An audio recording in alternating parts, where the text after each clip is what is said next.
to our panel today, and a special thank you to Helen, who can probably just see us down there on the internet, I think. Yay! And to Robin. Let's just give Helen a little scout for the room.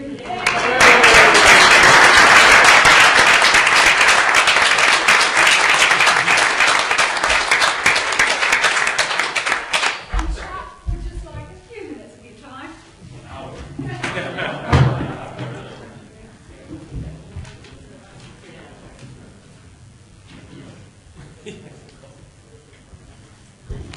I don't even know if I want to touch that. That would probably be long. Actually, I guess the first thing is to hope that the technology is a little better in 2065. Maybe we actually could do what I thought was a simple thing.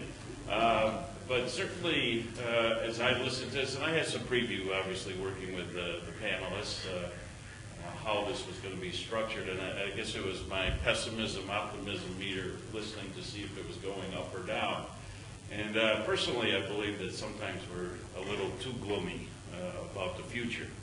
And listening to what probably some of the best experts in the world said, I didn't get that very negative doomsday from any of the predictions, really. Certainly, there's cause for concern. There's lots of evidence and grounds for action now and not later.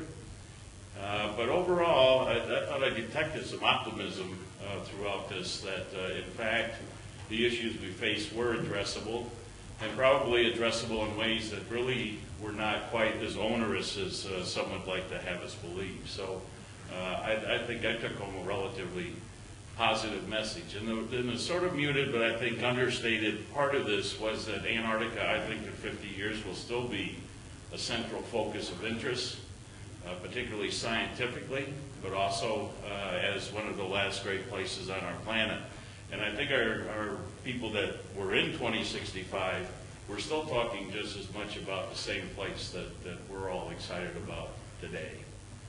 And the other, to connect back to our horizon scan, I was glad to hear questions or some indication that how difficult it is to actually think 50 years in the future.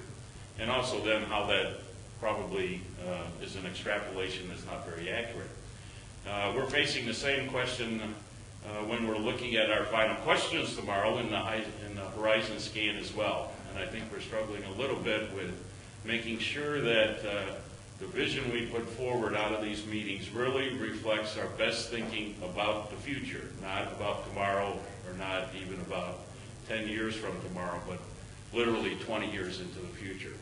And I thought the same thing. I think I heard that when I looked at some of the questions and comments that were being made here, they were very much relevant to help us to look much more forward in our thinking. And we're going to have to do that by noon tomorrow, so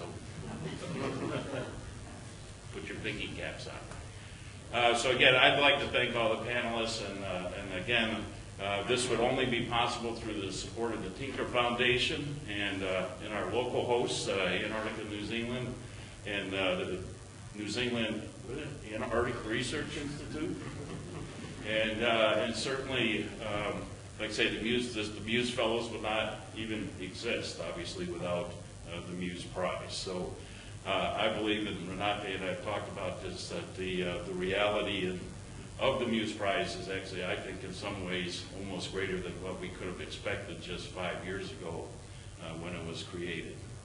So I think that's really great.